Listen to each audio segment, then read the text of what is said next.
ఈరోజు ఒక్క చిన్న విషయం అర్థం చేసుకోగలితే కనుక ప్రకృతిలో ఒక గడ్డి మొలవటానికి ఎన్ని రోజులు పడుతుంది? ఈ క్వశ్చన్కి ఆన్సర్ అందరికీ తెలుసు, ఒక్క రోజులో గడ్డి మొలుస్తుంది. దానికి థాట్ కూడా ఆలోచించక్కర్లే, మనం ఒక్కరోజు చెప్పేస్తాం. అదే మనకు డబ్బులు రావాలంటే అబ్బో అది అవ్వని పని. ఈ పర్టికులర్ అమౌంట్ సంపాదించాలంటే నేను కొన్నేళ్ళు కష్టపడి కొన్ని ప్లానింగ్ వేసి కొంత పాలసీస్ చేసి నేను ఫిక్స్డ్ డిపాజిట్స్ చేస్తే తప్ప నా జనరేషన్ నెక్స్ట్ జనరేషన్ బతకడానికి మాత్రం డబ్బులు రావు మాకు అని ఖచ్చితంగా చాలామంది అభిప్రాయం. దాన్ని డీవియేట్ చేయడానికి చాలా సింపుల్ టెక్నిక్స్ ఉన్నాయి. ఫస్ట్, మెంటల్ ఫ్రీడమ్ కావాలి ప్రతి ఒక్కరికి. Right down whatever you want. Suppose మీకు ఫోన్ కొనుక్కోవాలా, ల్యాండ్ కొనుక్కోవాలా, మీకు అప్పులు ఉన్నాయా, or you have whatever in your wish list.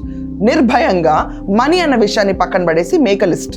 దాని పక్కన ఒక అమౌంట్స్ ఉంటాయి కదా, అవి కూడా రాసేసుకోండి. అప్పులుంటే ఇంత అప్పులు కట్టుకోవాలి ఒక లిస్ట్ రాయండి, టోటల్ సమ్అప్ చేయండి, ఒక ఫిగర్కి మీరు ఎరగవుతారు.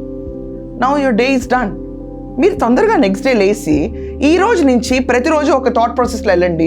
మీరు కట్టే రూపాయి దగ్గర నుంచి ₹1,00,000 ₹1,00,00,000 ప్రతిరోజు ఒక ఎక్స్పెండిచర్ ప్రతి ఒక్కరికి ఉంటుంది. We may pay ₹180, we may pay ₹500.